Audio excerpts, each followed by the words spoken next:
దేవునికి స్తోత్రం. హల్లెలూయా. ఒక సంవత్సరం ప్రణాళికతో అనుదిన బైబిల్ పఠనం. ఈరోజు ఆగస్టు 3, 2025. ఈ సంవత్సరంలో ఇది 215వ రోజు. ఈరోజు కొరకు ఏర్పాటు చేయబడిన బైబిల్ వాక్య భాగాలు: పాత నిబంధన కీర్తనల గ్రంథము 70, 71, 72 అధ్యాయాలు మరియు కొత్త నిబంధన రోమీయులకు రాసిన పత్రిక 4వ అధ్యాయము. మొదటిగా 70వ కీర్తన. దేవా, నన్ను విడిపించుటకు త్వరగా రమ్ము. యెహోవా, నా సహాయమునకు త్వరగా రమ్ము. నా ప్రాణం తీయగోరువారు సిగ్గుపడి అవమానమొందుదురుగాక.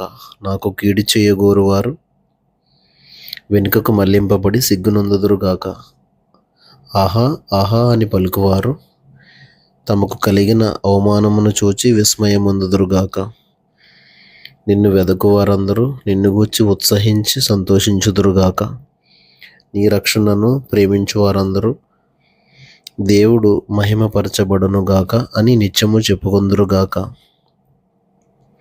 నేను శ్రమల పాలై దీనుడనైతిని. దేవా, నన్ను రక్షించుటకు త్వరపడి రమ్ము. నాకు సహాయం నీవే, నా రక్షణకర్తవు నీవే. యెహోవా, ఆలస్యం చేయకుమి. 71వ కీర్తన. యెహోవా, నేను నీ శరణు జొచ్చి ఉన్నాను. నన్నెన్నడూను సిగ్గుపడనీయకుము. నీ నీతిని బట్టి నన్ను తప్పింపము, నన్ను విడిపింపము. నీ చెవియొగ్గి నన్ను రక్షింపము. నేను నిత్యము చొచ్చునట్లు నాకు ఆశ్రయదుర్గముగా ఉండుము. నా శైలము, నా దుర్గము నీవే. నీవు నన్ను రక్షింప నిశ్చయించి ఉన్నావు. నా దేవా, భక్తిహీనుల చేతిలో నుండి నన్ను రక్షింపము. కీడు చేయువారి పట్టులో నుండి, బలాత్కారుని పట్టులో నుండి నన్ను విడిపింపము. నా ప్రభువా యెహోవా, నా నిరీక్షణాస్పదము నీవే. బాల్యము నుండి నా ఆశ్రయము నీవే. గర్భవాసి అయినది మొదలుకొని నీవే నాకు ప్రాపకుడు అయి ఉంటివి. తల్లి గర్భము నుండి నన్ను ఉద్భవింపజేసిన వాడవు నీవే. నిన్ను గూర్చి నేను నిత్యము స్తుతిగానం చేయుదును. నేను అనేకులకు ఒక వింతగా ఉన్నాను, అయినను నాకు బలమైన ఆశ్రయము నీవే. నీ కీర్తితోనూ నీ ప్రభావ వర్ణనతోనూ దినమంతియు నా నోరు నిండి ఉన్నది. వృద్ధాప్యమందు నన్ను విడనాడకము. నా బలము క్షీణించినప్పుడు నన్ను విడువకము. నా శత్రువులు నన్ను గూర్చి మాట్లాడుకొంచున్నారు. నా ప్రాణం కొరకు పొంచి ఉన్నవారు కూడి ఆలోచన చేయుచున్నారు. దేవుడు వానిని విడిచెను, తప్పించు వారెవరునూ లేరు. వారిని తరిమి పట్టుకొనుడి అని వారు అనుకొనుచున్నారు. దేవా, నాకు దూరంగా ఉండకము. నా దేవా, నా సహాయమునకు త్వరపడి రమ్ము. నా ప్రాణ విరోధులు సిగ్గుపడి నశించుదురుగాక. నాకు కీడు చేయజూచువారు నిందపాలై మానభంగమునందుదురుగాక.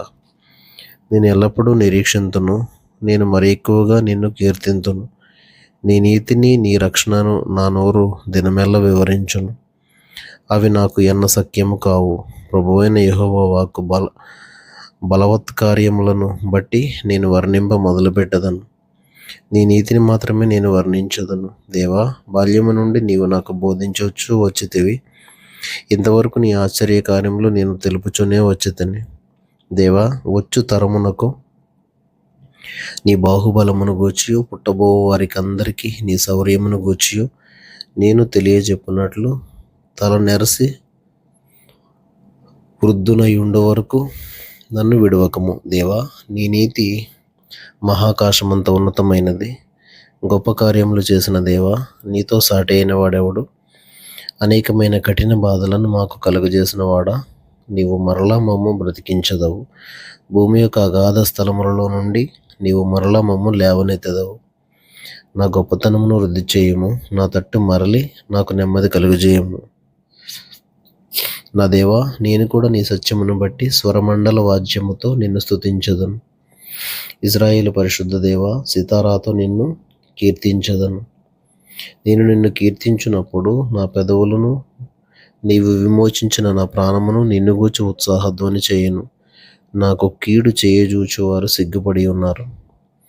వారు అవమానం పొంది ఉన్నారు. కాగా నా నాలుక దినమెల్లా నీ నీతిని వర్ణించును.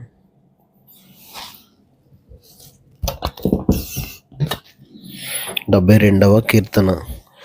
దేవా, రాజునకు నీ న్యాయ విధులను, రాజకుమారునికి నీ నీతిని తెలియజేయము. నీతిని బట్టి నీ ప్రజలకును, న్యాయ విధులను బట్టి శ్రమనొందిన నీ వారికిని అతడు న్యాయం తీర్చును. నీతిని బట్టి పర్వతములను, చిన్న కొండలను ప్రజలకు నెమ్మది పుట్టించును.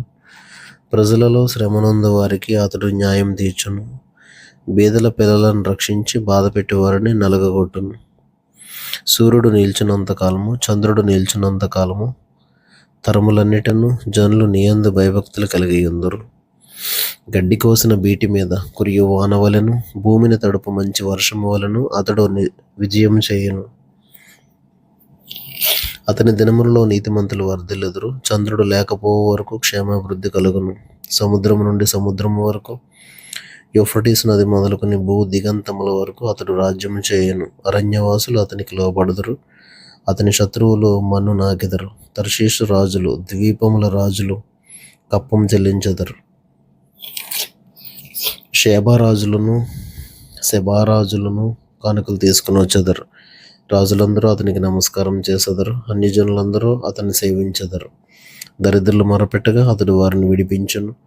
దీనులను, నిరాధారులను అతడు విడిపించును. నిరుపేదల యందును బీదల యందును అతడు కనికరించును. బీదల ప్రాణములను అతడు రక్షించును. కపట బలాత్కారముల నుండి అతడు వారి ప్రాణమును విమోచించును. వారి ప్రాణము అతని దృష్టికి ప్రియముగా ఉండును. అతడు చిరంజీవి యగును. షేబా బంగారము అతనికి ఇయ్యబడును. అతనికి క్షేమమునకై జనులు నిత్యము ప్రార్థన చేయుదురు. దినమంతయు అతని పొగడుదురు.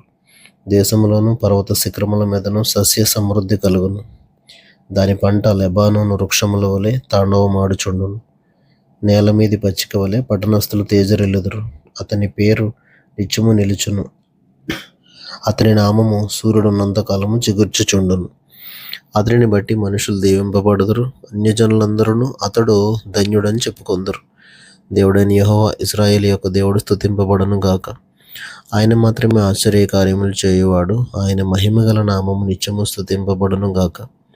సర్వభూమియు ఆయన మహిమతో నిండియుండును గాక. ఆమేన్, ఆమేన్. యెషయి కుమారుడగు దావీదు ప్రార్థనలు ముగిసెను.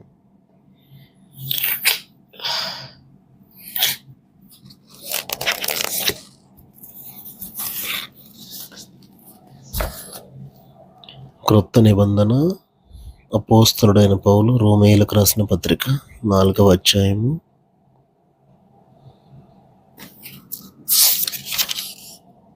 25 వచనాలు. కాబట్టి శరీరము విషయమై మన మూల పురుషుడు అబ్రహామునకు ఏమి దొరికిన నందము? అబ్రహాము క్రియల మూలముగా నీతిమంతుడని తీర్చబడిన ఎడల అతనికి అతిశయ కారణము కలుగును గాని అది దేవుని ఎదుట కలుగదు. లేఖనం ఏమి చెప్పుచున్నది? అబ్రహాము దేవుని నమ్మెను, అది అతనికి నీతిగా ఎంచబడెను. పనిచేయు వానికి జీతము రుణమే గాని దానమని ఎంచబడదు. పని చేయక భక్తిహీనుని నీతిమంతునిగా తీర్చువాని యందు విశ్వాసముంచువానికి వాని విశ్వాసం నీతిగా ఎంచబడుచున్నది.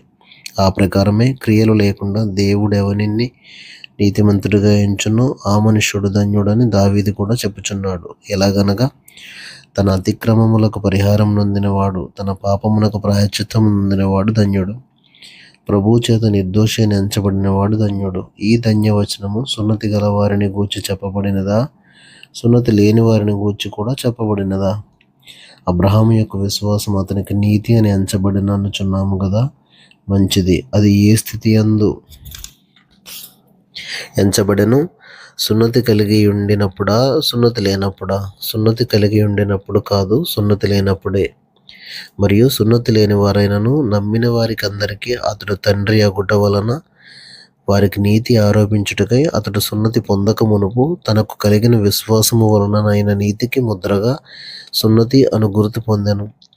మరియు సున్నతి గలవారికి తండ్రి అగుటకు, అనగా సున్నతి మాత్రము పొందినవారు గాక మన తండ్రి అయిన అబ్రహాము సున్నతి పొందక మునుపు అతనికి కలిగిన విశ్వాసం యొక్క అడుగు జాడలను బట్టి నడుచుకొనిన వారికి తండ్రి అగుటకు అతడు ఆ గుర్తు పొందెను. అతడు లోకమునకు వారసుడగునను వాగ్దానము అబ్రహామునకైనను అతని సంతానమునకైనను ధర్మశాస్త్ర మూలముగా కలగలేదు గాని విశ్వాసము వలనైన నీతి మూలముగానే కలిగను. ధర్మశాస్త్ర సంబంధులు వారసులైన ఎడల విశ్వాసం వ్యర్థమగును, వాగ్దానము నిరర్ధకమగును. ఎలయనగా ధర్మశాస్త్రము ఉగ్రతను పుట్టించును, ధర్మశాస్త్రం లేని ఎడల అతిక్రమమును లేకపోవును. ఈ హేతువు చేతను ఆ వాగ్దానము యావత్ సంతతికి అనగా ధర్మశాస్త్రము గలవారికి మాత్రము గాక అబ్రహామునకున్నట్టి విశ్వాసము గలవారికి కూడా దృఢము కావాలని కృపను అనుసరించినదై ఉండునట్లు అది విశ్వాస మూలమైనదాయను. తాను విశ్వసించిన దేవుని ఎదుట అనగా మృతులను సజీవులనుగా చేయువాడును, లేని వాటిని ఉన్నట్టుగానే పిలిచేవాడునైన దేవుని ఎదుట అతడు మనకందరికీ తండ్రి అయి ఉన్నాడు. ఇందును గూర్చి నిన్ను అనేక జనములకు తండ్రినిగా నియమించితినని వ్రాయబడి ఉన్నది. నీ సంతానము ఇలాగూ ఉండునని చెప్పిన దానిని బట్టి తాను అనేక జనములకు తండ్రి అగునట్లు నిరీక్షణకు ఆధారం లేనప్పుడు అతడు నిరీక్షణ కలిగి నమ్మెను. మరియు అతడు విశ్వాసమునందు బలహీనుడు కాక రమారమి 100 ఏండ్ల వయసు గలవాడై ఉండి అప్పటికి తన శరీరము మృతతుల్యమైనట్టును సారా గర్భమును మృతతుల్యమైనట్టును ఆలోచించను. గాని అవిశ్వాసము వలన దేవుని వాగ్దానమును గురించి సందేహింపక దేవుని మహిమపరిచి ఆయన వాగ్దానం చేసిన దాన్ని నెరవేర్చుటకు సమర్థుడని రూఢిగా విశ్వసించి విశ్వాసము వలన బలమునొందెను. అందుచేత అది అతనికి నీతిగా ఎంచబడెను. అది అతనికి ఎంచబడినని అతని నిమిత్తము మాత్రమే కాదు గాని మన ప్రభు అయిన యేసును మృతుల్లో నుండి లేపిన వాని యందు విశ్వాసముంచిన మనకును ఎంచబడునని మన నిమిత్తము కూడా వ్రాయబడెను. ఆయన మన అపరాధముల నిమిత్తము అప్పగింపబడి మనము నీతిమంతులముగా తీర్చబడుటకై లేపబడెను. దేవుడు తన పరిశుద్ధ వాక్యమును మన వినికిడిలో దీవించునుగాక.